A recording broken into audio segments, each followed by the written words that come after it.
미국 중앙은행인 연방준비제도가 치솟는 인플레이션을 억제하기 위해 기준금리 인상을 이어가겠다는 뜻을 재확인했습니다. 가파른 금리 인상이 미국의 경제 둔화를 초래하더라도 물가를 잡는 게 우선이라는 의지를 나타냈습니다. 국정원이 문재인 정부 시절 발생한 서해 공무원 피격과 탈북 어민 북송 사건과 관련해 박지원, 서훈 전 원장을 검찰에 고발했습니다. 각각 첩보 보고서를 무단 삭제하고 합동조사를 강제로 조기에 종료시킨 혐의인데 박 전 원장은 강하게 반발했습니다. 윤석열 대통령 부부의 나토 정상회의 일정에 민간인 신분인 대통령실 인사비서관 부인이 동행한 것을 두고 논란이 일고 있습니다. 이 여성 일가는 윤 대통령의 당대선 후보 경선 때 후원금을 낸 것으로 확인됐습니다. 국민의힘 윤리위원회가 오늘 소집돼 이준석 대표의 소명을 듣고 징계 여부를 결정할 예정입니다. 더불어민주당 지도부는 8.28 전당대회 경선 규칙 수정안을 대부분 거둬들이며 당내 갈등을 일단 봉합했습니다. 국가 연구 지원을 받은 뒤 기술 개발을 전혀 하지 않아 지원금을 반납할 처지에 놓인 업체가 사업 평가 직전 국회의원실에 민원을 넣은 것으로 드러났습니다. 해당 의원실은 평가 기관에 직접 연락한 것으로 확인됐는데 외압 의혹은 부인했습니다. 서울의 한 대학 교수가 강의 시간에 일제강점기 일본군 위안부 다수가 생계가 어려워서 자발적으로 나선 것이라고 주장했습니다. 또다시 역사 왜곡 논란이 일고 있습니다. 어제 최대 전력 수요가 이미 지난해 연중 최고치를 넘어선 것으로 나타났습니다. 앞으로 전기 사용이 더 늘어날 수밖에 없지만 전기요금이 인상돼 특성상 전기를 많이 쓸 수밖에 없는 자영업자의 걱정이 커지고 있습니다. 장마전선의 영향으로 오늘부터 다시 전국에 장맛비가 내려 내일까지 최대 150mm의 많은 비가 내리겠습니다. 주말에는 다시 폭염이, 다음 주에는 집중호우가 예보돼 당분간 날씨 변화가 심할 것으로 보입니다. 시청자 여러분 안녕하십니까? 7월 7일 목요일 굿모닝 YTN 2부 시작합니다. 미국 연방준비제도가 인플레이션 억제를 위해 기준금리를 계속 올릴 필요성을 인정한 것으로 나타났습니다. 특히 금리 인상에 따른 미국 경제 둔화도 인내할 의지가 있는 것으로 파악됐습니다. 워싱턴에서 강태욱 특파원의 보도입니다. 단박에 세 단계인 0.75%포인트 금리를 인상한 6월 연준 정례회의. Today, the Federal Open Market Committee raised its policy interest rate by 0.75 percentage point and anticipates that ongoing increases in that rate will be appropriate.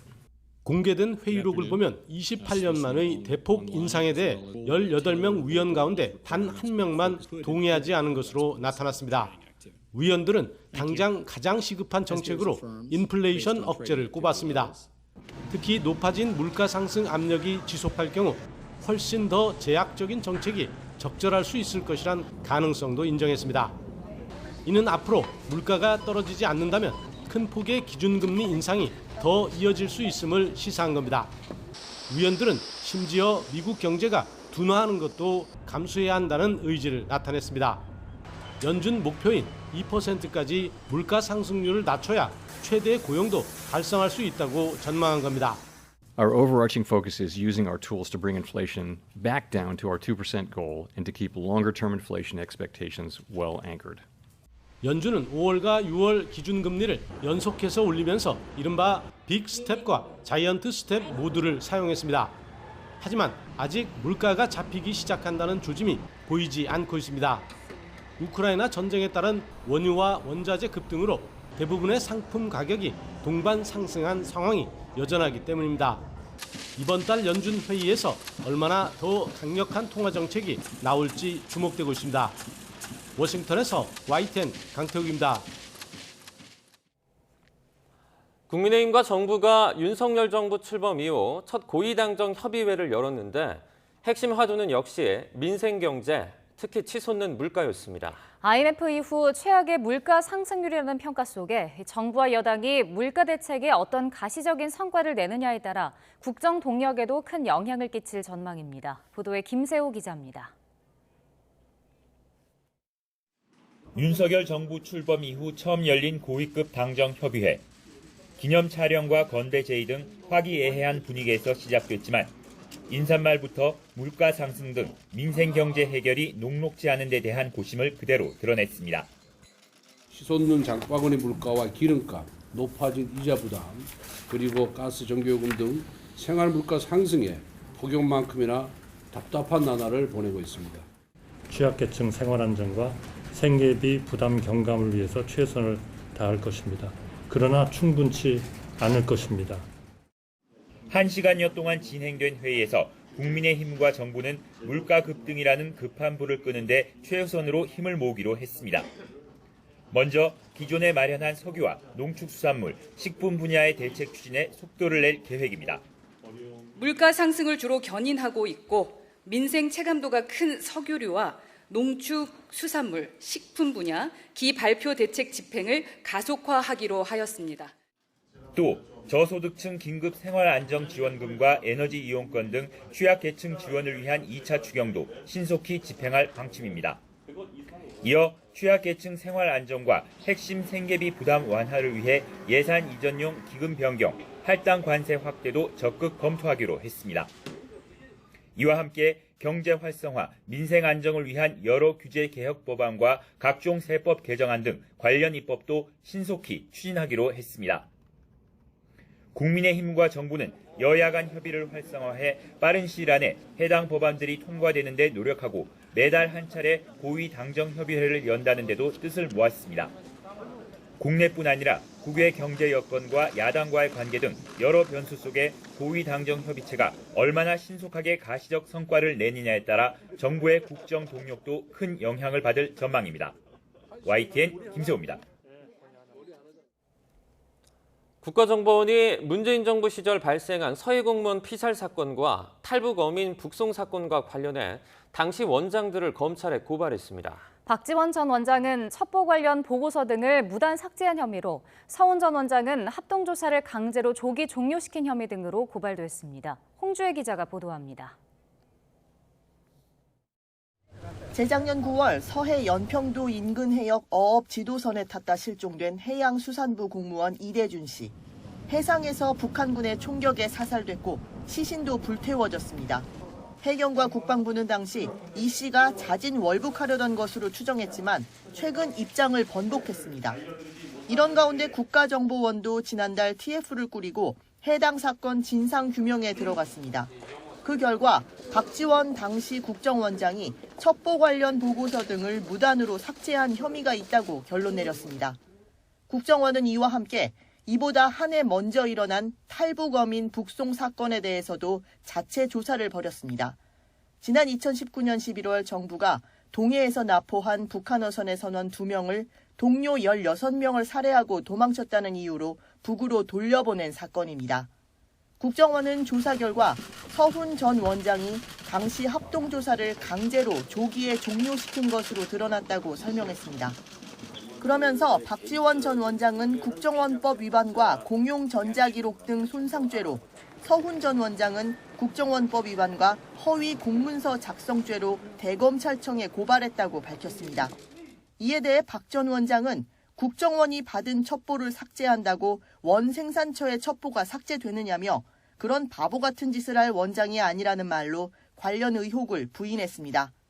YTN 홍주혜입니다. 대통령실 인사비서관의 부인이 윤석열 대통령 나토 일정에 동행한 것을 놓고 논란이 확산하자 대통령실은 김건희 여사를 수행한 적이 없다고 선을 그었습니다. 윤 대통령 부부의 전체 일정 기획에 참여했다는 설명입니다. 그러나 야당에선 최순실 국정농단 사건에 빗대면서 국정조사 요구까지 나왔습니다. 보도에 박소정 기자입니다. 윤석열 대통령 부부의 첫 해외 일정에 동행한 이원모 대통령실 인사비서관의 부인 A씨. 이 비서관은 대선 때 김건희 여사와 처가 의혹에 대한 법률 대응을 담당했고 부인 A씨도 김 여사를 도왔던 것으로 전해져 논란이 일었습니다. 대통령실은 앞서 민간인 신분이지만 무보수 자원봉사라 이해충돌 여지가 없다고 해명한 데 이어 스페인에서 김 여사를 보좌했다는 이야기가 나오자 정면으로 반박했습니다. 대통령실 관계자는 김 여사를 수행한 적은 한 차례도 없다고 강조하면서 대신 윤 대통령 부부의 나토 관련 전체 일정을 기획하고 지원했다고 말했습니다. 지난달 김 여사의 봉하마을 방문 때 사적 수행과 채용 논란이 불거진 점을 의식해 김 여사에 대해선 선을 그은 것으로 풀이됩니다. A씨가 동행한 이유에 대해선 해외 경험이 풍부하고 영어에 능통한 데다 국제 행사 기획을 하기도 했다며 능력을 내세웠습니다. 대통령실이나 외교부에도 그런 능력을 갖춘 공무원이 있지 않느냐는 질문에는 대통령 부부와 오랜 인연으로 의중을 잘 이해하고 반영할 수 있는 인물이라고 답했습니다. 다만 민간인이라 기타 수행원 자격으로 갔다면서 대통령 주치의나 통역도 기타 수행원에 포함된다고 덧붙였습니다. 여당은 공무를 지원했다면 전용기에 타도 문제없다며 문재인 대통령 때는 BTS를 수시로 동원하지 않았느냐고 반문했고 공무 수행 과정에서 공무에 도움이 되고 보조를 하고 지원을 했다 그런다면은 그걸 일단은 특별 수행원인 거예요. 그런 특별 수행원이기 때문에 전용기 타는 것이 그렇게 큰 문제가 된다 저는 생각 안 합니다. 야당에선 과거 최순실 씨도 무보수였다며 명백한 국기문란으로 국정조사를 요구한다는 목소리까지 나왔습니다. 굉장히 심각한 문제입니다. 문재인 정부 때 김종숙 여사께서 만약에 이렇게 지인을 데리고 가셨다고 그러면 온 언론이 가만히 있었겠습니까? 이 문제는 전 국회에서 굉장히 심각하게 따져봐야 할 문제입니다. 국가 기밀이 담긴 공무를 굳이 공무원이 아닌 민간인에게 맡긴 이유를 대통령실도 속 시원히 해명하지는 못하고 있습니다. 이슈 차단에 애쓰고는 있지만 비선 보좌 논란은 쉽게 수그러들기 어려워 보입니다. YTN 박소정입니다. 이런 가운데 이원모 비서관 부인 일가가 윤 대통령에게 거액의 정치 후원금을 낸 것으로 확인됐습니다. 제20대 대통령 선거 참여 중앙당 후원의 연간 300만 원 초과 기부자 명단을 보면 이 비서관 부인 A씨와 A씨의 어머니가 각각 1,000만 원씩 2천만 원을 후원한 것으로 나타났습니다. 두 사람이 후원금을 낸 건 지난 2021년 7월 26일로 윤 대통령이 국민의힘 대선 후보로 확정되기 전인 경선 후보 시절입니다.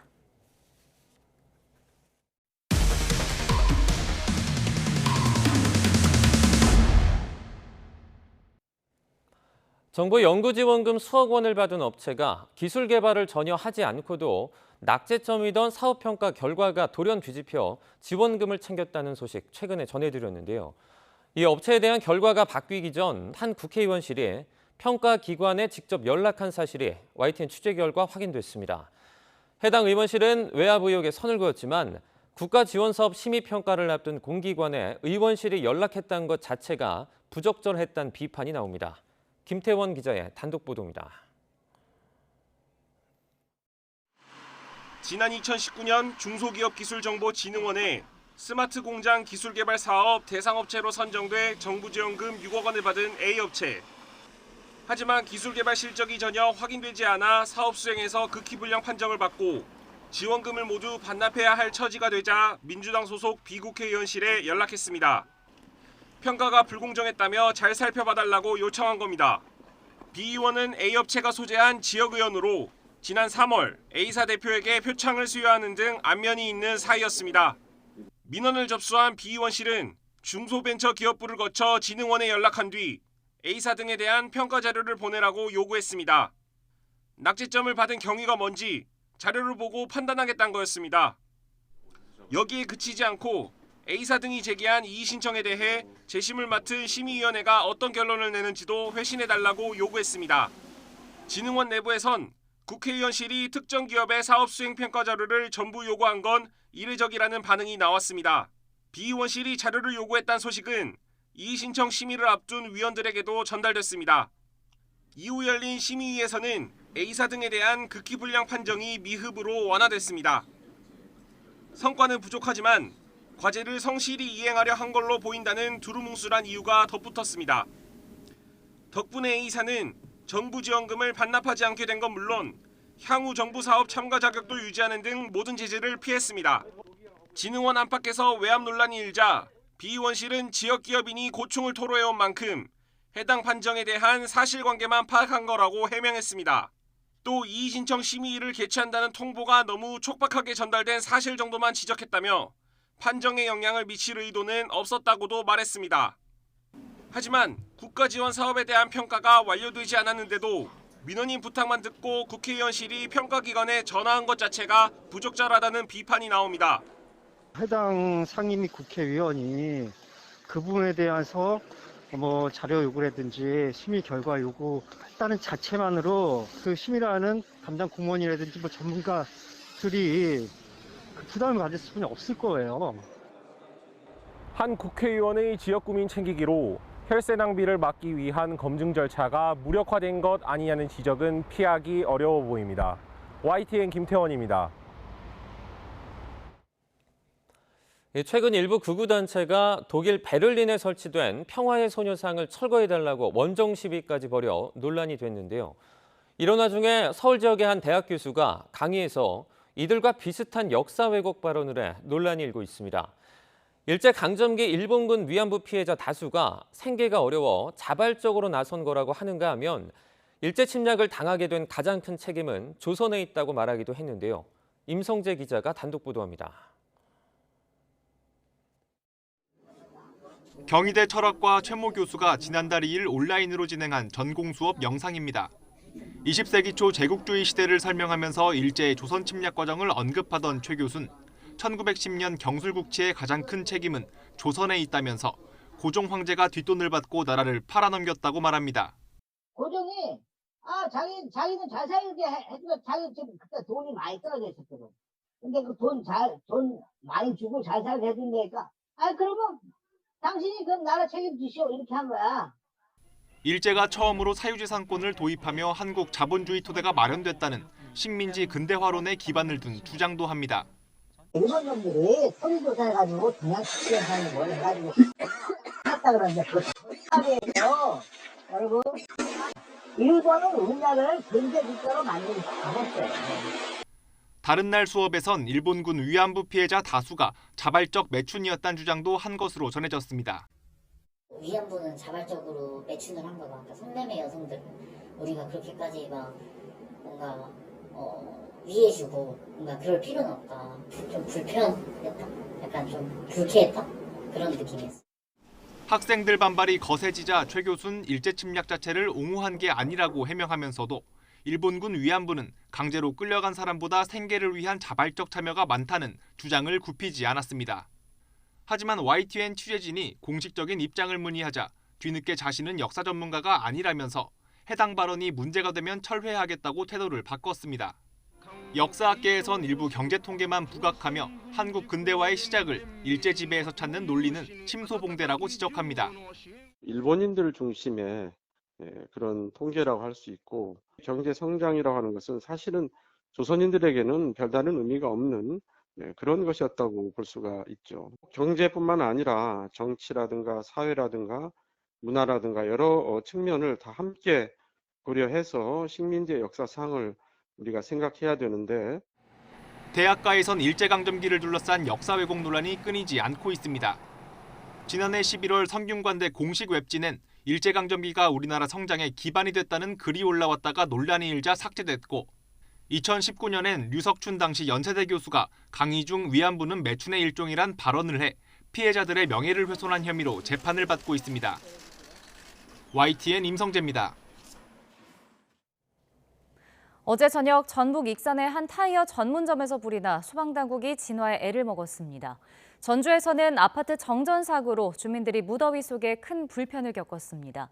밤사이 사건 사고 소식 정인용 기자가 전해드립니다.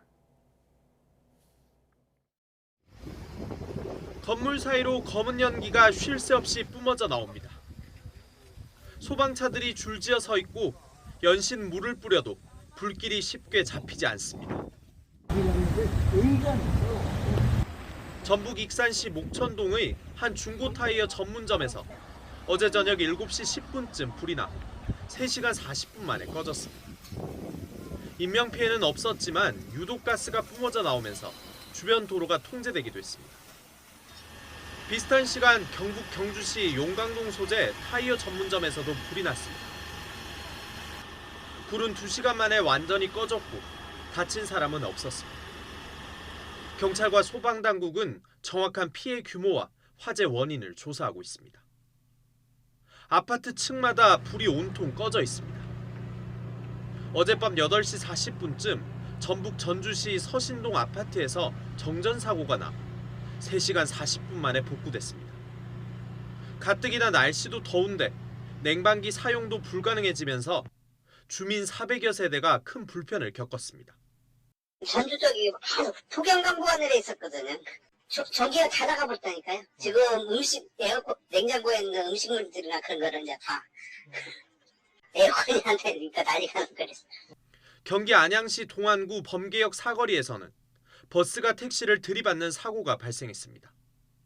이 사고로 택시 승객 2명이 다쳤고 버스 승객도 1명이 병원으로 옮겨졌습니다. 경찰은 신호위반 가능성을 염두에 두고 차량 블랙박스와 일대 CCTV를 토대로 정확한 사고 원인을 조사하고 있습니다. YTN 정인용입니다. 예년보다 일찍 찾아온 무더위에 어제 최대 전력 수요가 지난해 연중 최고치를 넘어선 것으로 나타났습니다. 전력거래소는 어제 오후 6시 기준 최대 전력 수요가 9만 1,938메가와트로 지난해 7월 27일 오후 6시 9만 1,141메가와트를 넘어섰다고 밝혔습니다. 이에 따라 오후 6시 예비 전력은 8,021메가와트에 그쳤고 공급 예비율도 8.7%에 머물렀습니다. 이번 달부터 전기요금이 오르면서 가계 특성상 전기를 많이 쓸 수밖에 없는 업주들이 울상을 짓고 있습니다. 특히 PC방이나 노래방 점주들은 임대료보다 비싼 전기요금을 감당해야 할 처지에 놓였습니다. 윤혜리 기자가 보도합니다. 손님이 뜸한 오전에도 에어컨 4대가 쉴 새 없이 돌아갑니다. 예년보다 일찍 찾아온 무더위에 손님 끊길까 봐 가동을 멈출 순 없습니다.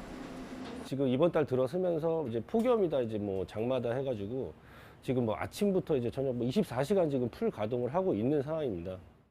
좌석 80여 개 규모의 매장 월세가 300만 원 초반인데 지난달 전기요금은 200만 원 넘게 나왔습니다. 에어컨을 절반만 켰는데도 이 정도니 전기요금이 오른 상황에서 풀 가동하는 이달엔 얼마나 나올지 한숨부터 앞섭니다. PC방 업주들의 부담이 커지자 가맹점주들에게 전기요금 일부를 지원해주겠다는 곳도 생겼습니다. 전기료 인상에 대한 부분을 조금이나마 지원을 해드린다면 가맹점주님들이 조금이나마 좀 힘드신 상황에서 힘을 좀 가져가시지 않을까 생각해서. 홍대에서 24시간 코인 노래방을 운영하는 경기석 씨도 이번 달 청구될 전기요금 고지서가 걱정입니다. 누진세가 풀가동하게 되면 붙거든요. 그렇게 되면은 최소 150에서 그 이상 나올 거로 예상이 되고 있어요. 이게 전기세가 오르는 거에 대해서 굉장히 좀 부담이 많이 되고 우려스럽고. 정부는 한국전력의 누적된 적자 문제 해결을 위해 전기요금 인상이 불가피하다는 입장입니다. 하지만 소상공인들은 코로나19로 입은 피해가 다 회복되지 않은 지금 꼭 요금을 올려야 했는지 의문이라고 말합니다. 전기를 많이 사용하는 24시간 업종은 차등요금제를 적용해달라는 목소리도 나옵니다. 정부는 오는 10월 4분기 공공요금 추가 인상을 예고한 상태로 소상공인들의 부담은 더욱 커질 걸로 보입니다. YTN 윤혜리입니다. 외식 물가가 30년 만에 가장 큰 폭으로 급등하면서 상대적으로 음식값이 저렴한 대학 식당이나 무료 급식소도 큰 타격을 받고 있습니다. 주머니 사정이 넉넉하지 못한 계층이 결국 경제 위기 상황에서 가장 쉽게 노출되고 있는 겁니다. 보도에 윤성훈 기자입니다. 서울의 한 대학교 학생 식당입니다. 여름방학인데도 점심을 먹으려는 사람들로 붐빕니다. 4,000원에서 5,000원대 메뉴로 주변보다 싼 음식값에 학생들은 물론 인근 직장인, 자영업자들까지 이곳을 찾습니다. 저는 밖에서는 잘 안 먹고 매일 학생 식당에서 먹어요.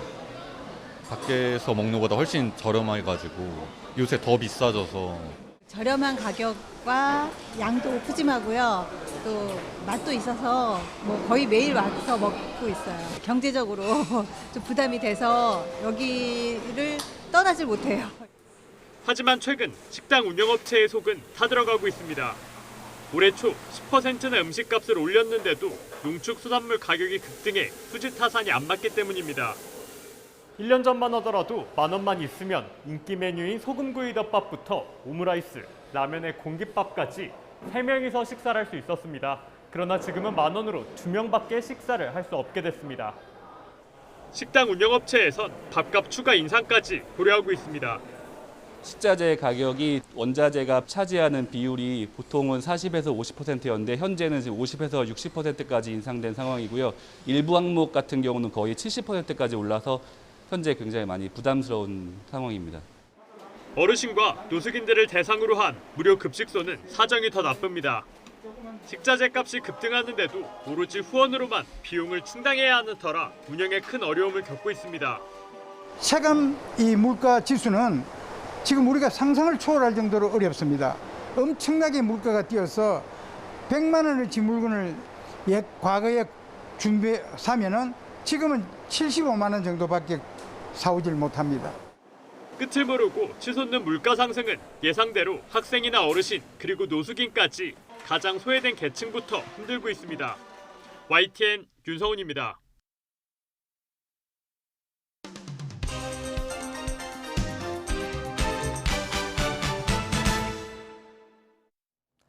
네, 7월 7일 목요일입니다. 오늘 아침 신문은 어떤 소식을 다뤘는지 짚어보겠습니다.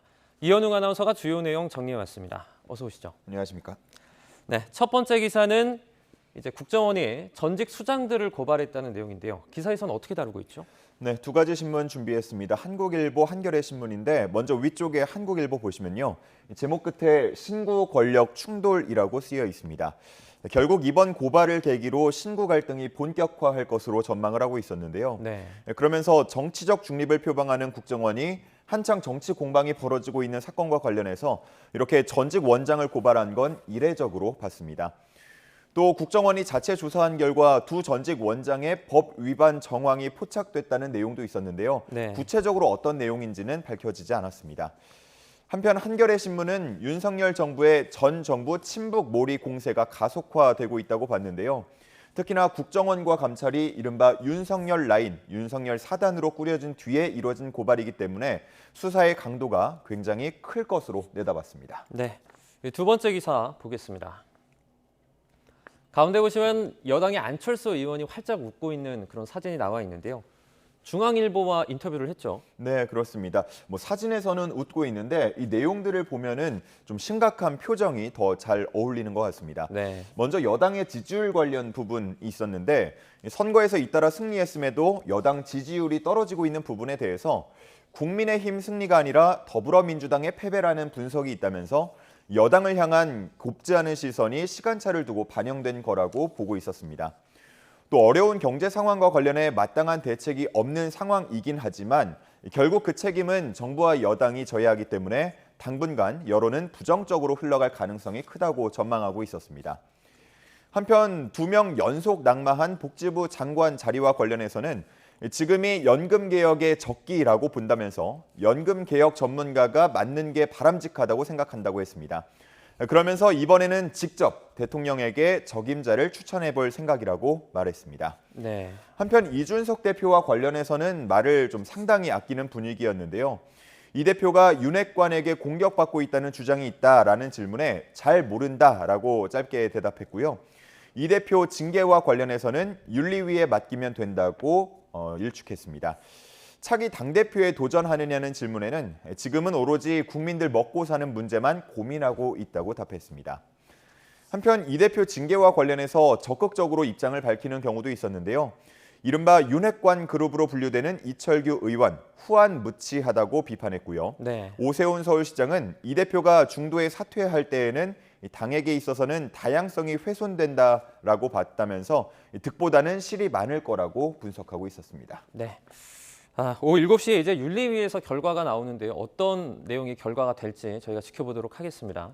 다음 기사입니다. 네, 민주당 관련 기사인데요. 이제 전대 룰을 두고 갈등이 깊어지나 했는데 해결이 돼가는 분위기죠? 네, 그렇습니다. 어제 오전에 당무위원회가 열려서 한 2시간 정도 논의가 진행이 됐습니다. 네. 회의장 밖까지 고성이 들렸다 그래요. 좀 격렬한 분위기였던 것 같은데 동아일보는 이 회의 결과에 대해서 친명과 비명 간 파워게임에서 친명계가 이겼다라고 표현을 하고 있었습니다. 네. 예비 경선 당대표 컷오프에 있어서 국민 여론조사 30%를 반영하기로 했고요.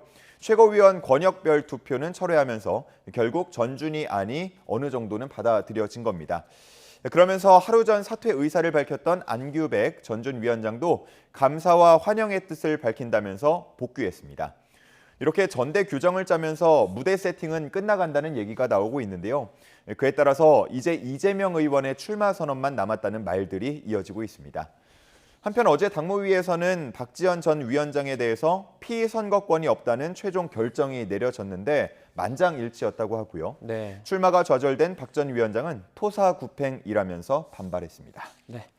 다음 기사로 코로나 상황 살펴보겠습니다. 국내 신규 확진자가 지금 계속해서 늘어나고 있다는 소식 저희가 전해드렸는데요. 참 안타깝습니다. 세계도 좀 비슷한 추세라고요. 예, 그렇습니다. 전 세계가 코로나 재유행을 걱정해야 하는 상황이 됐습니다. 네. 지금 중앙에 그래프 나와 있는데 좀 확대해서 보여드리면요.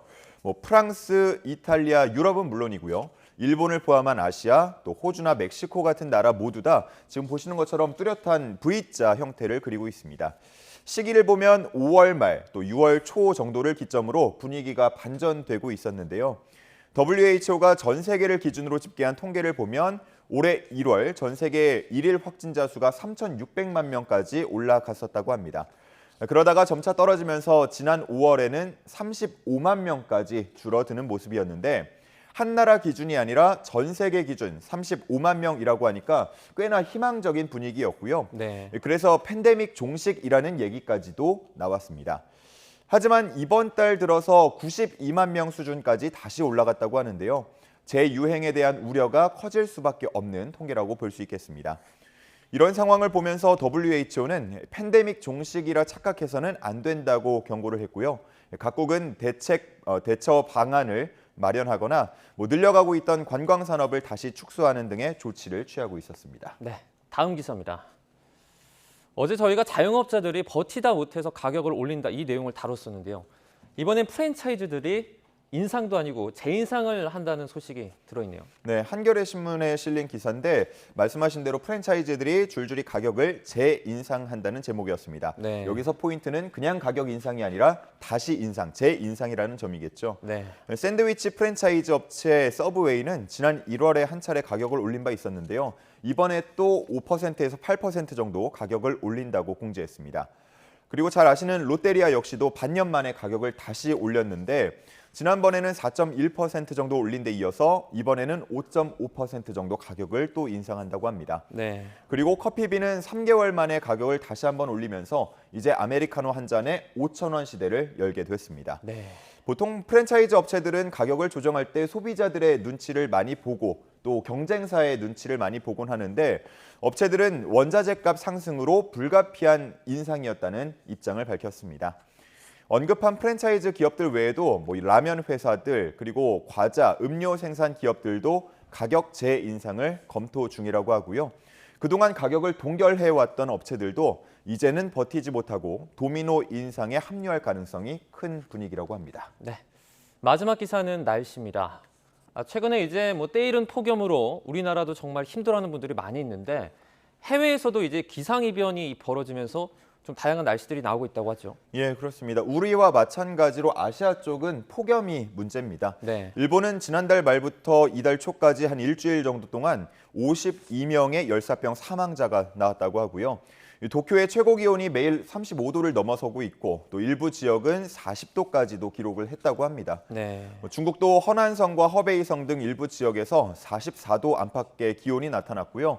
중국 전역으로 치더라도 6월 평균 기온이 61년 만에 최고치를 기록할 정도였다고 합니다.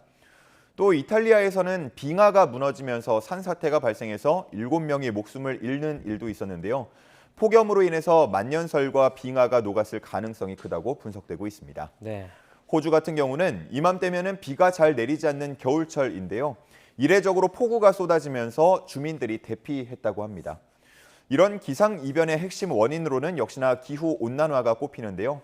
전문가들은 기후는 과거로 돌아가기 어려운 특징을 가지고 있기 때문에 점점 더 많은 재해가 발생할 수 있다고 내다보고 있었습니다. 네.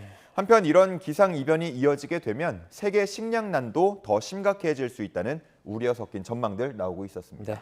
이제 뭐 재해의 식량 문제까지 이 온난화의 여파가 적지 않은 것 같습니다. 그렇습니다. 여기까지 듣겠습니다. 고맙습니다. 감사합니다.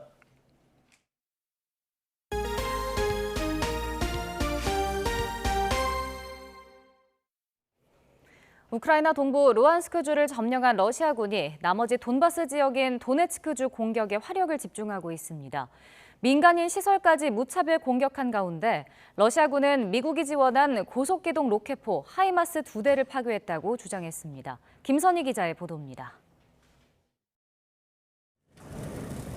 러시아군의 미사일 공격을 받은 마을이 시뻘건 화염에 휩싸였습니다. 집은 완전히 부서지고 가재 도구도 성한 것이 없습니다. 루안스크주에 이어 도네츠크주 점령에 나선 러시아군은 민간인 시설까지 무차별 공격했습니다. 집중 포격으로 도시를 초토화한 후 병력을 투입하는 전술을 쓰고 있습니다. Сейчас везде стреляют. А ехать куда-то, бросать свой дом тоже не особо хочется. У меня ребенок. 리스찬스크 함락 이후 러시아의 다음 목표물로 알려진 슬로반스크는 집속탄 공격을 받았습니다. 여러 명의 사상자가 발생했는데 피해 규모는 아직 파악되지 않고 있습니다. Місто Слов'янське було російсько-окупаційними військами випущено біля 30 боєприпасів касетної дії. 우크라이나 정부도 우선 민간인을 최대한 대피시켜 인명 피해를 막는 데 주력하고 있습니다. Чим менше буде тут людей, тим більше буде наша концентрація саме на ворогів і на виконанні своїх функцій. 이런 가운데 러시아군은 도네츠크에서 미국이 지원한 고속기동 로켓포인 하이마스 2대를 파괴했다고 주장했습니다. 하이마스는 정밀 유도 로켓 여러 발을 한꺼번에 발사할 수 있고 기동성도 갖춰 전쟁 승리에 결정적 역할을 할 것이라는 기대를 모아왔습니다. 러시아군의 주장이 맞는다면 현재 우크라이나 전장에는 하이마스 2대만 남게 돼 우크라이나 전력에 어떤 영향을 미칠지 주목됩니다. YTN 김선희입니다. 미국과 중국의 대립이 계속되는 가운데 양국 외교장관이 8개월 만에 만날 예정입니다. 러시아의 우크라이나 침공과 세계적 인플레이션 여파 속에 협력의 접점을 찾을 수 있을지 관심입니다. 베이징에서 강성웅 특파원이 보도합니다. 토니 블링컨 미국 국무장관과 왕이 중국 외교부장이 인도네시아 발리에서 회담을 갖습니다. 오늘 시작되는 주요 20개국 G20 외교장관 회담을 계기로 양자회담을 하는 겁니다. 미중 외교장관이 대면 회담을 갖는 것은 지난해 10월 로마 G20 정상회의 이후 8개월여 만입니다. 이번 회담에서는 러시아의 우크라이나 침공과 타이완 문제 등 현안이 의제에 오를 전망입니다. 블링컨 장관은 중국에 대해 러시아를 지원하지 말라면서 재차 경고할 것으로 보입니다. 아울러 타이완에 대한 중국의 무력 시위를 거론하며 현상 변경 중단을 촉구할 가능성이 높습니다. 이에 맞서 왕이 외교부장은 타이완에 대한 내정 간섭을 중단하라며 반발할 것으로 예상됩니다. 台湾问题事关中国的核心利益，始终是中美关系中最重要、最敏感的问题。 미국은 이번 회담에서 우발적 충돌 방지를 위한 안전장치도 논의할 수 있을 것으로 보고 있습니다. 회담을 앞두고 다소 긍정적인 분위기도 감지되고 있습니다. 미국이 중국산 수입품에 부과하고 있는 고율 관세의 인하 발표가 임박한 것으로 알려졌기 때문입니다. 특히 조 바이든 대통령과 시진핑 주석의 화상 정상회담 일정도 구체적으로 조율될 가능성이 높습니다. 다만 이번 회담이 미중이 극적인 돌파구를 찾기보다는 경쟁을 관리하는 수준에 그칠 것으로 전망됩니다. 베이징에서 YTN 강성웅입니다. 오랫동안 아프리카 일부 지역의 풍토병이었던 원숭이 두창의 글로벌 확산세가 심상치 않습니다. 벌써 50개국 이상에서 감염 사례가 보고됐는데요. WHO가 두 번째 긴급회의를 열고 코로나19와 같은 급의 비상사태를 지정할지 검토하기로 했습니다. 보도에 이상순 기자입니다. 지난달 동남아에서 원숭이 두창 첫 감염 사례가 보고된 싱가포르에서 이번엔 지역 감염도 발생했습니다.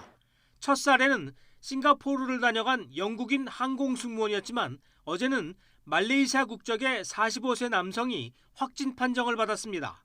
원숭이 두창은 지난 5월만 해도 미국과 유럽이 중심이었는데 그새 확산세가 가팔라졌습니다. Across the world, there has now been more than 6,000 cases recorded in 58 countries. Testing remains a challenge, and it's highly probable that there are a significant number of cases not being picked up. WHO는 결국 이달 18일쯤 긴급회의를 다시 소집하기로 했습니다. 원숭이 두창에 대한 PHEIC, 국제적 공중보건 비상사태를 재검토할 예정입니다. I plan to reconvene the emergency committee so they are updated on the current epidemiology and evolution of the outbreak and implementation of countermeasures. WHO는 지난달 23일 첫 긴급회의에선 PHEIC에는 해당하지 않는다는 판단을 내린 바 있습니다. PHEIC는 WHO가 세계적으로 유행하는 질병과 관련해 발령하는 최고 수준의 경보 단계입니다. 현재는 2020년 1월 말 PHEIC가 발령된 코로나19에만 적용되고 있습니다. 천연두와 증상이 비슷한 원숭이 두창은 지난 40여 년간 중서부 아프리카의 풍토병이었습니다.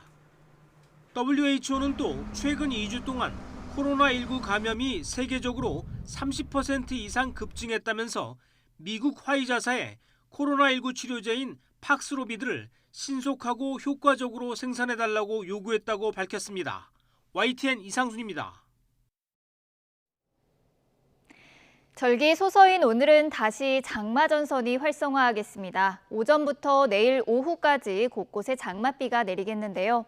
비가 내리는 동안 더위가 잠시 주춤할 수 있겠지만 습도가 높은 탓에 체감하는 더위는 여전히 심하겠습니다. 더위에 지치지 않도록 건강관리 잘해주셔야겠습니다.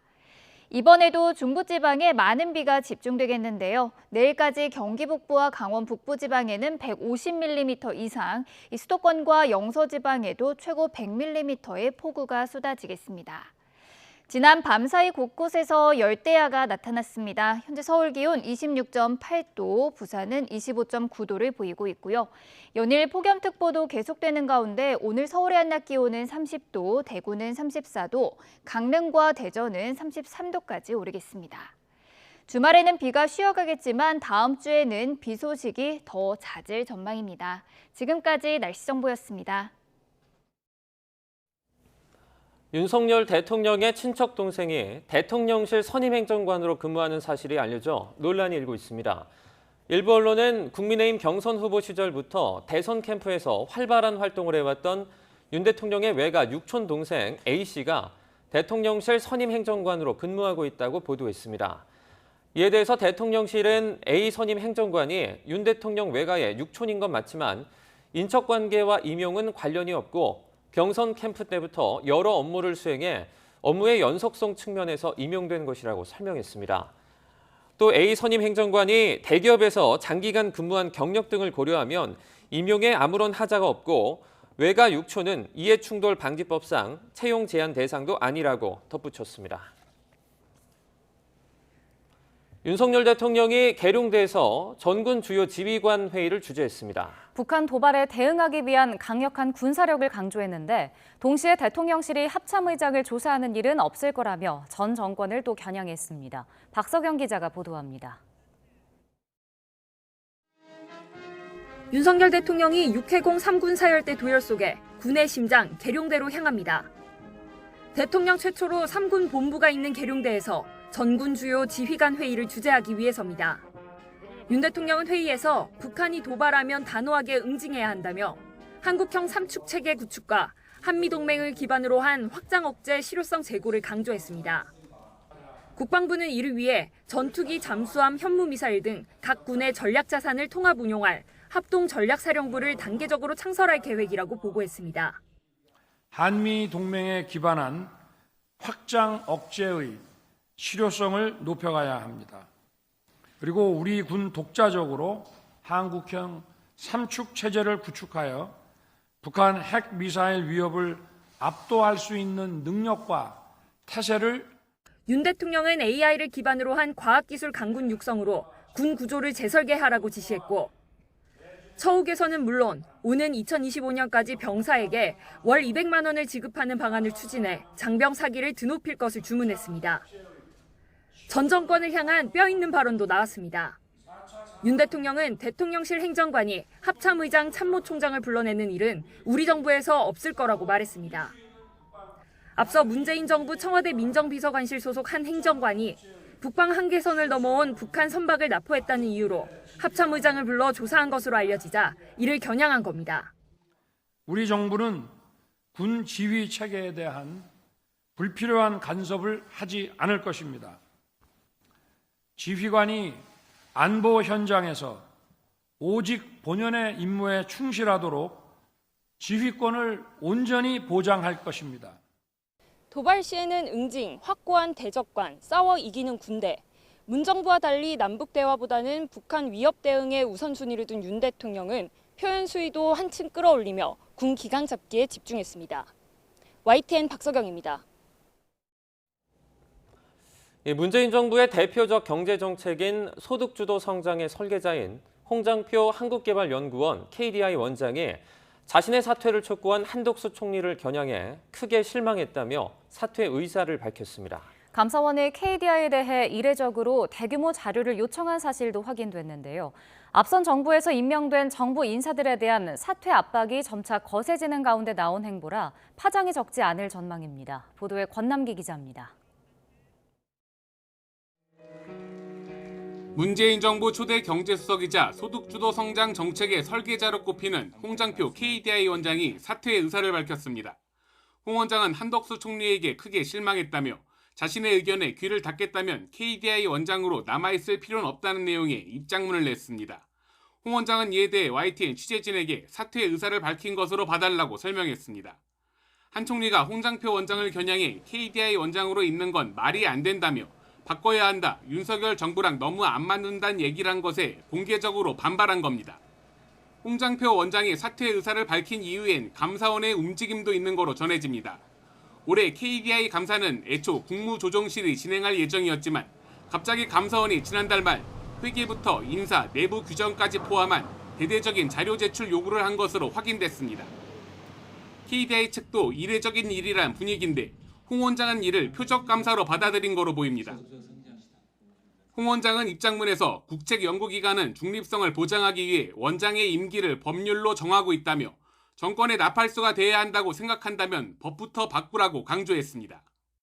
소득주도 성장으로 대변되는 지난 문정부 때의 경제정책 실패의 책임자임에도 불구하고 여전히 KDI 원장 자리를 고수하고 있습니다. 홍장표 원장은 문재인 정부 때인 지난해 5월 임기 3년에 KDI 원장으로 취임해 임기 2년을 앞두고 있습니다. YTN 권남기입니다. 국가연구지원사업 대상업체로 선정됐다가 평가에서 낙제점을 받아 지원금 수억 원을 반납할 처지에 놓인 업체가 국회의원실에 민원을 제기한 뒤 낙제를 면해 외압 논란이 일고 있습니다. 지난 1919년 중소기업기술정보진흥원이 주관한 스마트공장 기술개발사업 대상자로 선정된 A업체 등 3곳은 지난 5월 현장 실사에서 개발 기술을 보여주지 못해 가장 낮은 평가 단계인 극히 불량 판정을 받았습니다. 하지만 A업체 등은 평가 결과에 이의를 제기하며 더불어민주당 소속 비국회의원실에 민원을 넣었고 의원실은 낙제점을 받은 경위를 확인하겠다며 진흥원 측에 연락해서 평가 자료와 이의 신청 심의 결과를 보내라고 요구했습니다. 이후 진흥원 측이 극히 불량 판정을 미흡으로 상향 조정하면서 A업체 등은 지원금 반납 등의 제재를 피하게 됐습니다. 비의원실은 국가 지원 사업을 심의하는 공공기관에 평가 자료 제출을 요구한 건 외압이라는 지적에 대해 지역 기업인이 고충을 토로해 사실관계만 파악했을 뿐 결과에 영향을 미칠 의도는 없었다고 해명했습니다. 서울 경희대학교 교수가 전공 수업 중에 일제강점기 일본군 위안부 피해자 다수가 생계를 위해 자발적으로 나선 거라고 말해 역사 왜곡 논란이 일고 있습니다. 경희대 철학과 소속 최모 교수는 지난 학기 전공 기초과목 수업에서 일본군 위안부 피해자는 자발적으로 매춘한 것이고 성매매 여성들을 우리가 위할 필요는 없다고 말한 것으로 알려졌습니다. 최 교수는 또 지난달 2일 온라인으로 진행된 전공 수업에서 지난 1910년 경술국치의 가장 큰 책임은 조선에 있고 고종 황제가 뒷돈을 받고 나라를 팔아 넘겼다고 말했습니다. 이와 함께 일제강점기 토지조사 사업을 언급하는 과정에서는 일본이 우리나라를 근대국가로 만들려고 했다는 등 식민기 근대화론에 기반을 둔 주장을 펴기도 했습니다. 최 교수는 자신의 발언에 대해서 학생들이 반발하며 논란이 커지자 일제 침략 자체를 옹호한 것이 아니라면서 자신의 역사 문제 전문가가 아니고 해당 발언이 문제가 된다면 모두 철회하겠다고 해명했습니다. 크리스탈리나 게오르기에바 국제통화기금 IMF 총재가 글로벌 경제 전망이 상당히 어두워졌다면서 내년에 전 세계적인 경기 침체가 닥칠 가능성을 경고했습니다. 또 조만간 올해 글로벌 경제 성장률 전망을 하향 조정하겠다고 밝혔습니다. 게오르기에바 총재는 현지 시각 6일 로이터 통신과의 인터뷰에서 인플레이션의 글로벌 확산, 실질금리 인상, 중국 경제 성장 둔화, 우크라이나 침공과 관련해 강화되는 대러시아 제재 등을 언급하며 4월 이후 전망이 상당히 어두워졌다고 말했습니다. 게오르기에바 총재는 특히 최근 경제 데이터가 중국과 러시아를 포함한 일부 대국 경제가 2분기에 위축된 것을 보여준다면서 2023년에는 위험이 한층 더 크다고 지적했습니다. 유럽의회가 원자력 발전과 천연가스를 텍소노미, 즉 녹색 분류 체계에 포함하는 방안을 가결했습니다. 유럽의회는 현지 시간 6일 친환경 투자 기준인 텍소노미에 가스와 원전을 포함하는 방안에 대한 투표 결과 328명이 찬성표를 던져 가결했다고 AFP 통신 등이 보도했습니다. 278명은 반대표를 던졌고 33명은 기권했습니다. 이로써 2023년부터 천연가스와 원자력 발전은 EU 텍소노미 규정집에 포함돼 이에 대한 투자는 녹색으로 분류되게 됩니다. 이번 가결로 EU는 27개 회원국 중 20개국이 반대하지 않을 경우 이 규정안을 법제화할 길이 열리게 됐다고 로이터 통신은 지적했습니다.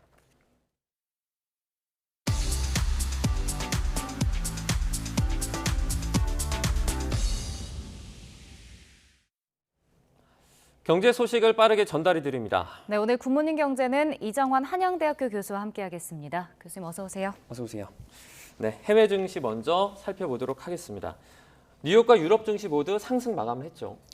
예, 사실은 뉴욕 증시는 최근 한 4, 5일간 계속 보합세, 약보합세를 보이면서 네. 조금씩 올라가는 양상을 보이고 있고요. 네. 어제 유럽 증시는 1% 혹은 2% 정도로, 뭐 독일은 1.8%, 프랑스는 2%, 1.5%, 프랑스는 한 2% 정도 오르면서 주가가 상승하는 양상을 보이고 있거든요. 네. 근데 이제 여러 가지 해석이 있지만 이게 사실 굉장히 불확실성이 많고 네. 주가가 오르락 내리락 하는 행보는 굉장히 많이 보이고 있지만 뭐 해석 차원에서는 이제 어제 연준이 의사록을 발표하면서 물가를 잡는 데 총력을 다하겠다. 그 물가를 잡는 데 총력을 다하겠다는 이야기는 뭐냐면 결국은 수요를 위축시키고 경기를 일정 부분 하향시키겠다는 이야기거든요. 네. 그러니까 흔히 말해 GDP 성장률 같은 것의 하향을 감안하고라도 금리를 약간 올리면서 이제 경제 정책을 피겠다. 근데 이게 단기적 현상이기 때문에 금리를 그러니까 결국은 GDP를 줄이는 것이 단기적 현상이고 이제 장기적으로는 다시 이제 경기가 위축되면은 금리를 내리지 않을까. 사실 이런 기대가 3년물 채권 그리고 10년물 채권 금리에 많이 반영이 되고 있거든요. 최근 뭐 빅스텝 한다, 뭐 기준금리가 올라간다는 이야기는 많지만 3년물 금리라든지 10년물 금리 같은 경우는 금리 약간 하향세입니다. 오히려 하향세라는 이야기는 인플레이션이라든지 기준금리가 좀 내려갈 것이 아니냐. 결국은 지금 당장의 문제는 인플레이션이어서 금리를 올려서 잡겠지만 향후 1, 2년 안에 금리가 떨어지면서 다시 유동성이 풀리는 이런 상황이 되지 않을까. 그러면서 주식시장이 조금 안정적이 되지 않을까라는 기대 형성이 되면서 결국은 주가가 약보합세, 뭐 약간 올라가는 상황이죠. 그런 보합세를 유지하면서 뭐 많이 움직이지 않지만 뭐 급락하지는 않는 그런 모습을 보이고 있다라고 보시면 될 것 같습니다. 네. 교수님 조금 전에 좀 언급을 해주셨는데 밤사이 연준의 의사록 공개된 걸 보면 결국엔 금리를 올리겠다라는 얘기잖아요. 그럼 이번 달 말에 FOMC 회의에서 자이언트 스텝 밟을 가능성이 더 높아졌다고 볼 수 있겠네요. 예, 사실 기사들을 보면은 그 의사록에 물가 상승이라는 이야기가 90번 나왔다고 이야기합니다. 90번 나왔다는 이야기는 그만큼 경제의 핵심 이슈가 물가 상승률이다. 그리고 여러 가지 미국 연준뿐만 아니라 IMF, BIS 모든 경제 기관에 있어서 지금 이슈는 인플레이션이다라는 이야기를 하고 있고요.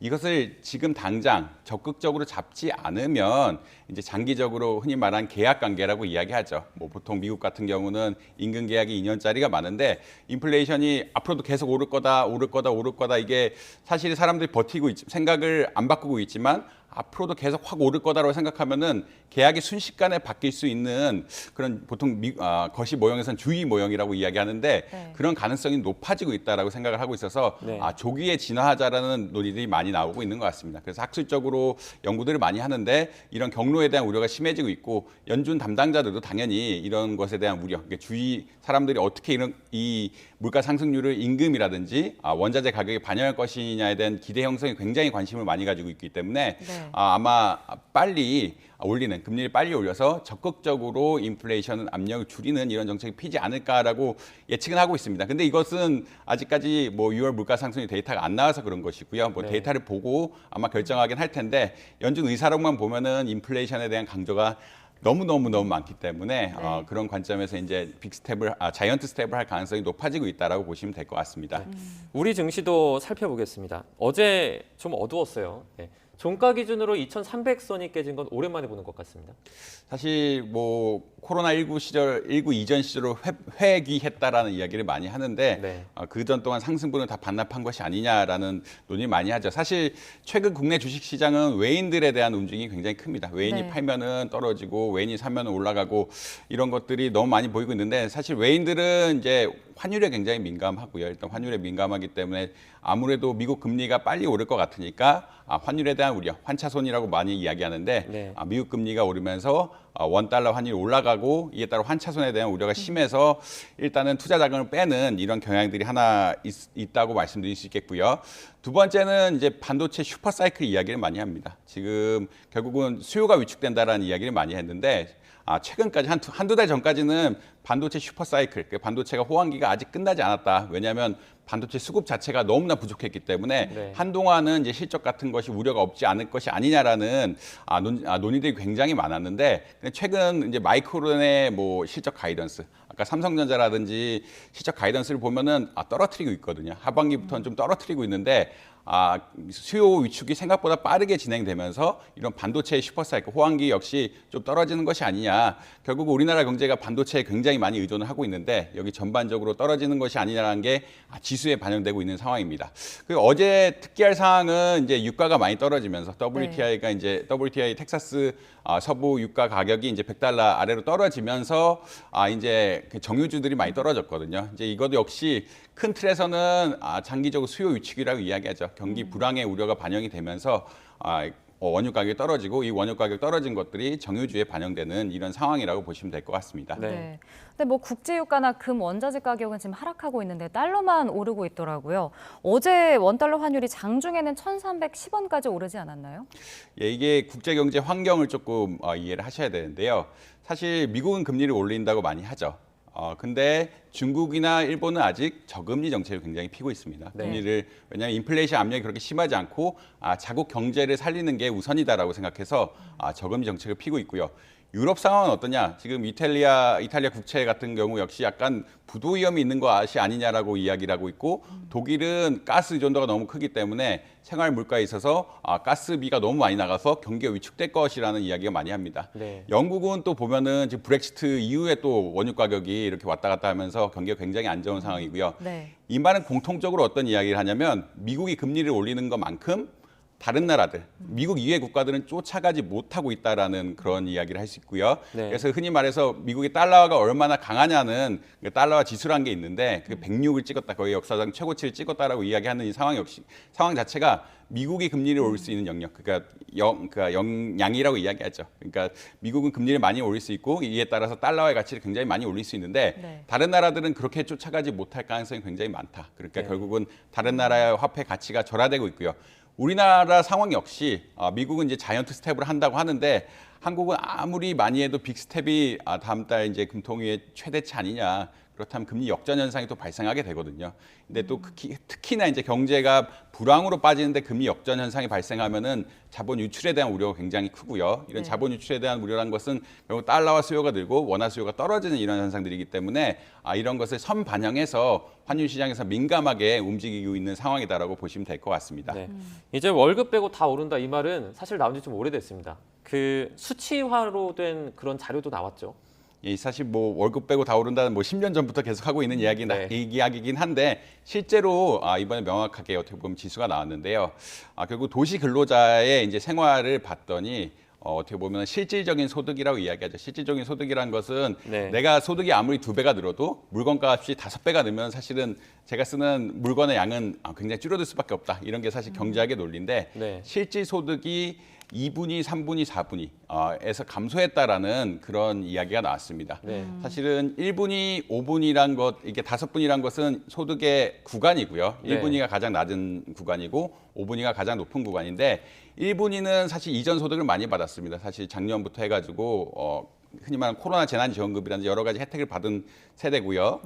그 구간이고요. 5분위는 자영업자가 굉장히 많이 있는 구간인데 자영업자 부분들이 이제 3월 달에 특히 어떻게 보면 정부의 재난지원금을 많이 받으면서 임금이 많이 올랐는데 실질적으로 근로자들이 많이 분포하는 2분위, 3분위, 4분위에 대해서는 실질 소득, 내가 임금을 받아서 물건을 살 수 있는 양, 퀀티티라고 하죠. 이것은 줄었다라고 이야기하고 있습니다. 그래서 그 말은 결국은 우리나라 그러니까 임금 오른 것에 비해서 물가가 너무 많이 오르고 있어가지고 결국 내가 소비할 수 있는 역량이 줄어들고 있고 실제로도 3월 데이터를 보면 소비가 조금 위축되고 있는 양상이 보이고 있다. 소비 수량 자체는 전년보다 조금 위축되고 있는 양상을 보이고 있어서 우리나라도 이제 소비 위축에 따른 경기 불황의 우려가 좀 심화되는 것이 아니냐 이런 것을 반영하는 지표들이 아니냐라고 걱정하시는 분들이 많은 것 같습니다.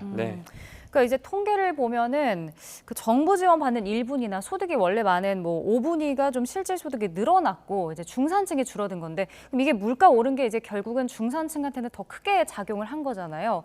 근데 6월 소비자 물가 지수도 이제 6%가 넘었고 앞으로도 고물가 현상이 계속된다면 이게 영향을 더 많이 받을 수도 있겠네요. 사실 이제 그 7, 8월에 수요가 좀 늘어날 것이라는 얘기. 왜냐하면 2년 동안 아무래도 휴가를 못 가신 분들이 많기 때문에 그래도 스트레스 받으신 분들은 휴가도 가고 하려면 그런 부분에 소비에 대한 수요가 늘 것이라는 이야기가 많고요.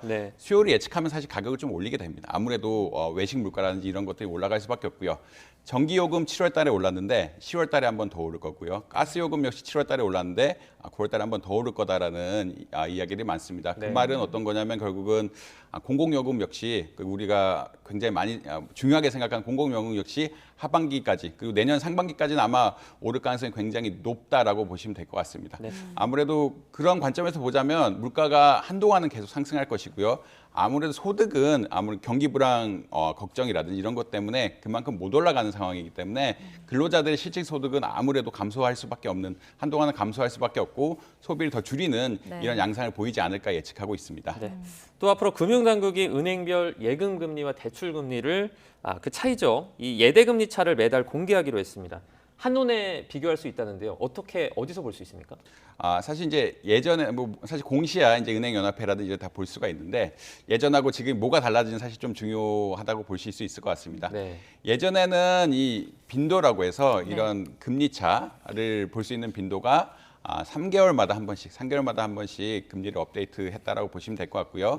그리고 최근에 사실은 여러분 다 그 신용 등급을 체크하면 점수로 나옵니다. 왜냐하면 예전 신용 구간을 나누니까 구간에 사실은 마진에 걸린다라고 이야기했죠. 조금 올라간 사람하고 조금 낮은 사람하고 너무 피해가 많이 가니까 이런 것을 좀 없애자. 구간별로 나누는 피해를 없애자면서 1000점 단위로 이제 점수제로 바꿨는데 은행 공시는 사실은 자체 신용 등급이라고 이야기하죠. 1에서 10등까지 자기 신용 등급으로 공시해서 실제 개인들이 이제 신용 등급을 체크해서 받을 수 있는 점수하고 은행 점수가 이게 매치가 안 되니까 자기가 도대체 금리를 얼마나 빌릴 수 있는지 알 수가 없는 상황이었죠. 이런 것을 좀 극복하고자 해서 이제 빈도수도 월별 단위로 바꾸고 이제 예대 마진이라고 이야기하는데 예전에는 평균적인 예금금리, 적금금리 이것만 그 대출금리만 봐서 이 차이만 보고를 했는데 지금은 정확하게 예대 마진이 얼마인지를 보고해서 소비자들이 이 정보를 가지고 은행들을 고를 때 자기가 대출할 때 네. 은행을 고를 때 조금 용이하게끔 하겠다라는 그런 게 하나가 있고요.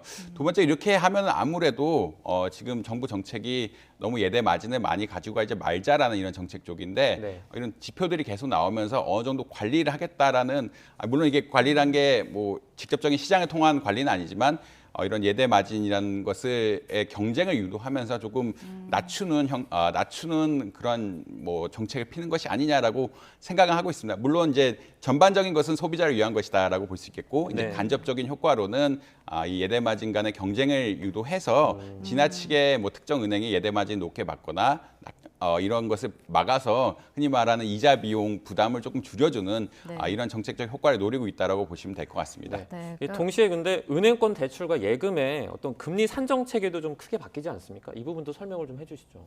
사실은 이제 그 과거에는 이제 어떻게 보면은 그 뭐랄까 이게 죄송합니다.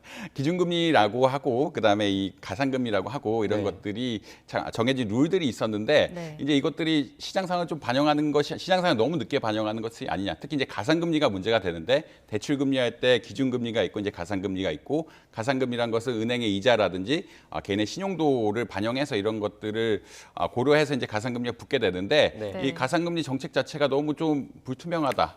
라는 의견들이 좀 많았고요. 이런 가산금리에 대해서 조금 현실적으로 어떻게 하면 이제 그러니까 뭐죠? 현실적인 내용들을 반영해서 빨리 업데이트를 하고 그걸 공시를 하는 방향으로 유도를 해야 우리들이 이제 금융 소비자들이 이자 비용에 대한 추산을 정확하게 하고 좋은 은행을 찾아서 금리를 낮게 받을 수 있는 대출을 저금리에 받을 수 있는 이런 구조를 만들 수 있지 않을까라는 그런 측면에서 지금 정책이 조금 바뀌고 있다라고 보시면 될 것 같습니다. 네. 그러니까 정리를 해보면 이 당국의 이번 조치가 소비자가 금리 차이를 보고 직접 선택할 수 있게 되는 거고 은행권의 금리를 이제 경쟁 효과를 노릴 수 있다라는 건데 이게 실효성이 있을지도 궁금해요.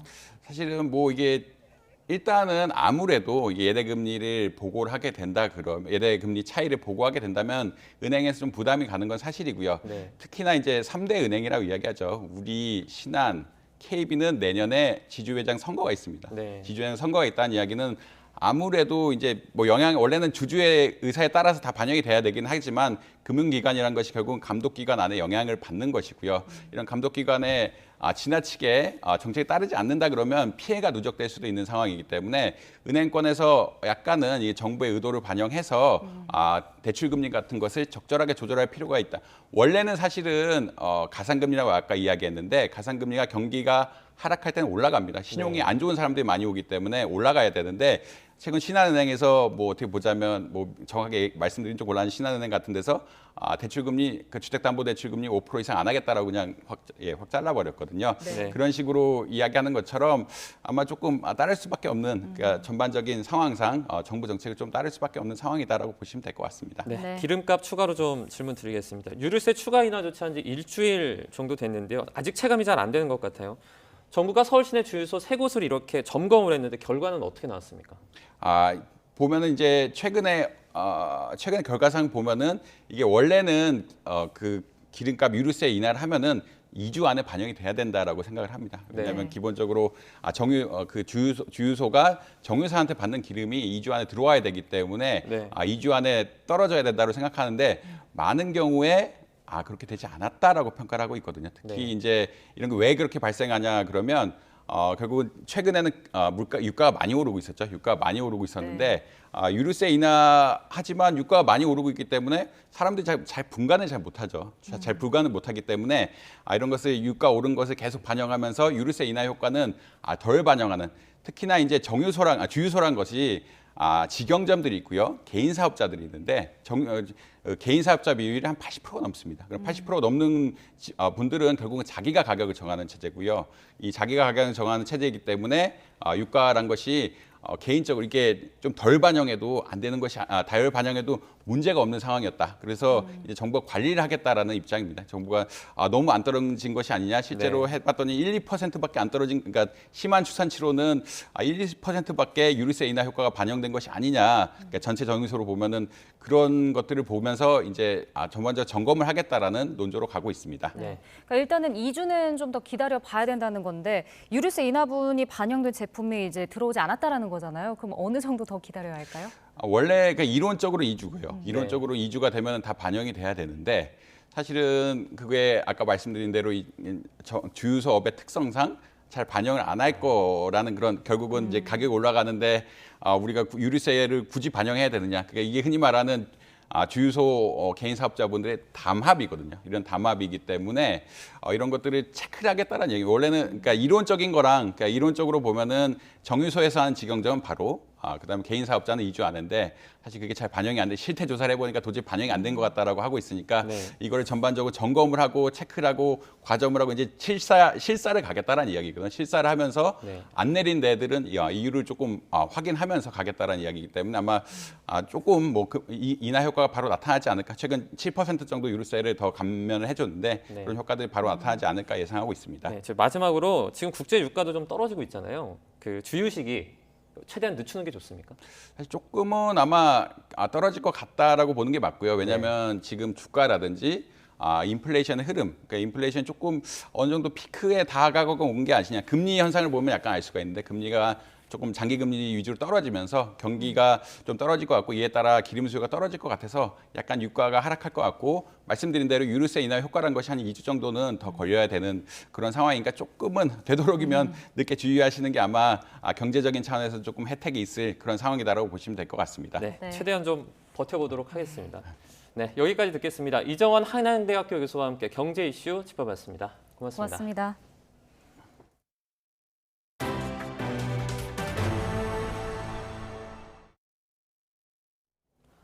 러시아군이 우크라이나 도네츠크에서 하이마스, 즉 고속기동 포병 로켓 시스템 2대를 파괴했다고 밝혔습니다. 스푸트니크 통신에 따르면 러시아 국방부는 고정밀 공중발사 미사일로 도네츠크 인민공화국 말로타라니우카 마을에 있던 미국산 하이마스 2대와 탄약고 2곳을 파괴했다고 주장했습니다. 미국이 우크라이나에 지원한 하이마스는 정밀 유도 로켓 여러 발을 한꺼번에 발사할 수 있고 차량으로 이동하는 기동성도 갖춰 치열한 포격전이 벌어지는 우크라이나 전쟁의 게임 체인저가 될 것이라는 기대를 모았습니다. 우크라이나가 자국산 곡물을 적재한 것으로 추정되는 러시아 선박 3척의 조사를 튀르키예 정부에 요청했습니다. 현재 시각 6일 로이터 통신에 따르면 우크라이나 검찰청은 지난달 13일 러시아의 우크라이나산 곡물 불법 수출에 연루된 것으로 의심되는 러시아 선박 3척의 조사를 요청한 것으로 알려졌습니다. 해당 선박들은 미하일 네바셰프와 마트로스 포지니츠, 마트로스 코시카 등 3척이며 모두 서방의 제재 대상인 러시아 국영기업 소유라고 통신은 전했습니다. 코로나 방역 수칙을 어기고 술판을 벌여 불명예 퇴진 위기에 몰렸던 존슨 영국 총리가 다시 흔들리고 있습니다. 성비비 전력자를 요직에 임명한 것을 두고 거짓말 논란이 일고 있습니다. 보도에 임수근 기자입니다. 보리스 존슨 영국 총리를 정치적 위기에 몰아넣은 인물은 최근 사임한 크리스 핀처 보수당 원내 부총무입니다. 지난달 30일 만취한 상태로 클럽에서 남성 2명을 성추행해 자리에서 물러났습니다. 그러자 핀처 의원이 1919년 외무부 부장관 시절에도 성비위를 저질렀는데 존슨 총리가 이를 알면서도 올 2월 원내 부총무로 임명했다는 주장이 제기됐습니다. 총리실은 처음에는 몰랐다. 이후 보고받았지만 기억이 안 났다고 부인하다 결국은 사과했습니다. Yes, I think it was a mistake, and I apologize for it. I think in hindsight it was the wrong thing to do. 존슨 총리가 사과하자 내각의 핵심인 재무장관과 보건장관이 신뢰를 잃은 총리와는 일할 수 없다며 잇따라 사표를 던졌습니다. 또 보수당 부의장, 무역 대사 등이 줄사퇴하며 존슨에게 치명타를 안겼습니다. 제1야당인 노동당은 보수당이 무너지고 있다며 존슨 총리를 성비위 사건의 공모자라고 몰아붙였습니다. What message does this send to the British people facing a cost of living crisis while their government is paralysed with scandal? 존슨 총리는 방역 수칙을 어기고 파티를 열었다가 지난달 신임 투표에서 간신히 자리를 지켰습니다. 영국 언론이 존슨 총리가 사퇴 위기에 몰렸다며 기사를 쏟아내는 가운데 영국 국민 69%가 총리의 사임을 원한다는 조사 결과도 나왔습니다. YTN 임수근입니다. 브라질 대통령 선거를 3개월가량 앞두고 루이스 이나시오 룰라 다시우바 전 대통령이 여론조사에서 부동의 1위를 지키고 있습니다. 현지 시간 6일 여론조사기관 포데르 다타에 따르면 오는 10월 2일 치러질 대선에서 룰라 전 대통령을 뽑겠다는 응답률이 44%, 자이르 보우소나루 현 대통령에 투표한다는 응답은 36%였습니다. 같은 날 발표된 또 다른 여론조사에서도 룰라 전 대통령과 보우소나루 대통령이 1차 투표에선 각각 45%와 31%, 결선에서는 각각 53%와 34%를 얻을 것으로 예상돼 룰라 전 대통령이 승리할 것으로 전망됐습니다. 미국 독립기념일 퍼레이드 행렬을 향해 총기를 난사한 총격범 로버트 크리모 3세가 달아나던 중 추가 범행을 고려했던 것으로 드러났습니다.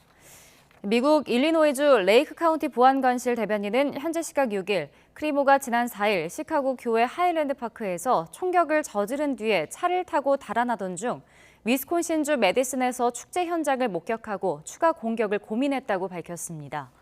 당시 크리모는 차 안에 60발의 탄환을 갖고 있었던 것으로 파악됐습니다. 대변인은 또 크리모의 범행 동기는 아직 불분명하다고 덧붙였습니다.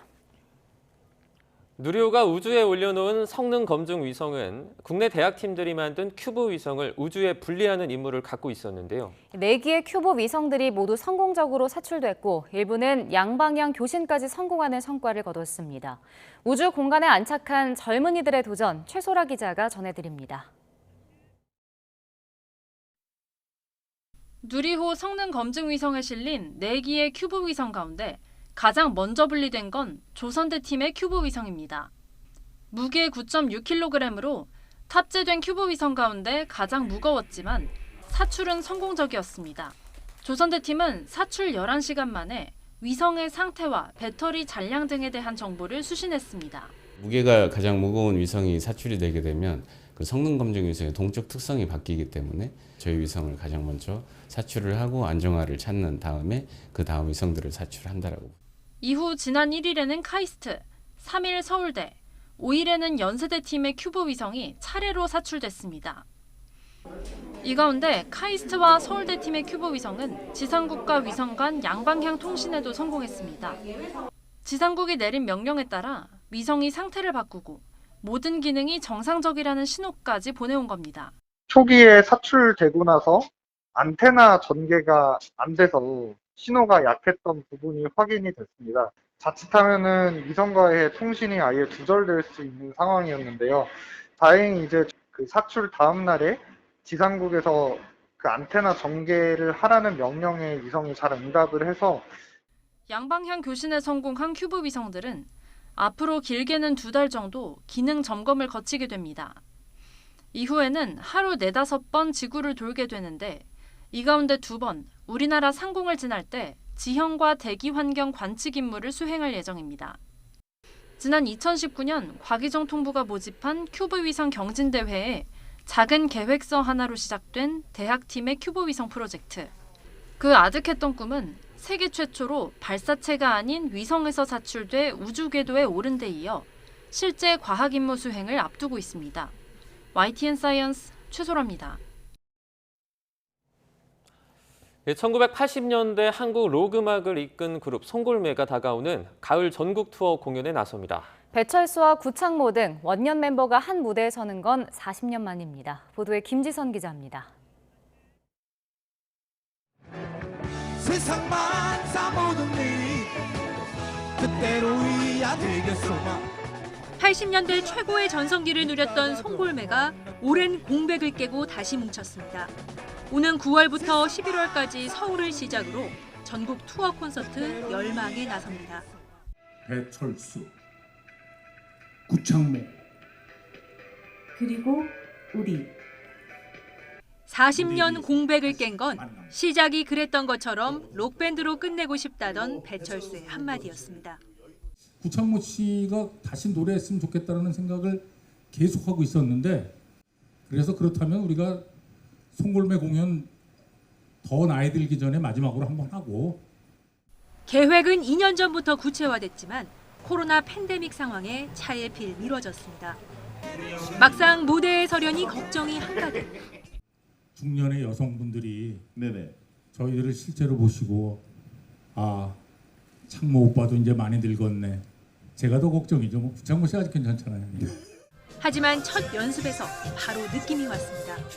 심장이 둥둥둥 뛸 정도로 굉장히 느낌이 확, 그러니까 생각했던 것 이상으로 저한테 와닿더라고요. 그래서 그 느낌은 그대로 표현이 될 수 있겠다는 그런. 전설로만 전해진 이들의 컴백 소식에 후배 가수들은 리메이크 프로젝트에 나서며 응원을 보냈습니다. 저희 부모님께서 정말 송골매 선배님들의 팬이시기 때문에 가문의 영광이라고 생각하고 이 프로젝트에 참여하게 됐고요. 9월 추석 연휴 기간 시작되는 전국 투어를 마치면 내년 3월에는 미국 공연을 통해 팬들과 만납니다. 어렵게 손을 맞잡은 친구지만 앞으로의 구상은 제각각입니다. 더 이상은 이제 음악은 안 하려고. 자기는 음악 생활은 그걸로 끝이다. 그래서 그러냐. 그런데 속으로 대답만 했습니다. 그렇게 안 될 걸. 저의 경우는 라스트는 아닙니다. 기타와 마이크, 청바지만으로 시대를 이끌었던 송골매. 음악에 대한 열망으로 다시 날아오를 준비를 마쳤습니다. YTN 김지선입니다. 세계 각국에 흩어졌다가 다시 제자리로 돌아온 우리 문화재들이 한자리에 모였습니다. 국립고궁박물관과 국외소재문화재재단은 오늘부터 9월 25일까지 국내로 돌아온 문화재 40여 점을 전시하는 나라박 문화재의 여정 특별전을 개최합니다. 이 가운데 최근 일본, 미국에서 환수해온 문화재 석점은 처음으로 공개됩니다. 지난해 일본에서 돌아온 나전매와 새 대나무 상자는 나무로 짠 가구나 기물에 전복이나 조개 껍데기로 예쁜 문양을 만들어 붙이는 나전 기법을 활용한 공예품입니다. 올해 3월 미국에서 환수한 열성 어필은 조선시대 왕들의 글씨를 모아 수록한 책으로 1722년에 간행이 됐고 3년 뒤에 새로운 어필을 추가했습니다. 본격적인 더위가 시작된다는 절기 소서인 오늘 전국 곳곳에 다시 장맛비가 내리겠습니다. 이 비가 내리면서 더위가 잠시 쉬어갈 줄 알았는데요. 오늘도 여전히 무더위는 계속되겠습니다. 밤사이 서울에는 열대야가 나타났고요. 오늘 낮 기온은 30도로 어제보다는 3도가량 낮겠지만 습도 탓에 체감 온도는 33도 안팎까지 오르며 여전히 무덥겠습니다. 더위에 지치지 않도록 건강관리 잘 해주시기 바랍니다. 네, 오늘 장맛비는 경기 북부와 그리고 충남 북부를 시작으로 오후에는 그 밖에 중부와 호남, 경북 북부로 확대하겠습니다. 내일 오후까지 대부분 지역에 영향을 주겠는데요. 이번에도 중북부에 집중되면서 경기 북부와 강원 북부 많은 곳에는 150mm 이상, 그 밖에 수도권과 영서 지방에도 최고 100mm의 폭우가 쏟아지겠습니다. 특히 오늘 오후부터 돌풍과 벼락을 동반한 시간당 30에서 50mm 이상의 국지성 호우가 집중되는 곳이 있겠습니다. 외출하실 때 우산 꼭 챙겨주시고요. 비 피해가 없도록 대비를 철저하게 해주시기 바랍니다. 밤사이 곳곳에서 열대야가 이어졌습니다. 현재 서울 기온은 27.2도, 부산은 26.4도로 아침에도 후텁지근합니다. 낮 기온은 서울 30도, 광주 32도, 대구는 34도로 어제보다는 조금 낮겠지만 습도가 높아서 체감하는 더위는 여전하겠습니다. 주말에는 비가 잠시 쉬어가겠습니다. 다만 다음 주 초반에는 올여름 들어 가장 심한 집중호우가 쏟아질 가능성이 있습니다. 오늘 서해안에는 초속 15m 안팎의 강한 바람이 불겠습니다. 해안가 안전사고에도 각별히 주의를 해주시기 바랍니다. 지금까지 상암동 야외 스튜디오에서 YTN 홍나실입니다. 목요일 아침 굿모닝 YTN은 여기까지입니다. 잠시 후 뉴스라이더가 방송됩니다. 시청해주신 여러분 고맙습니다.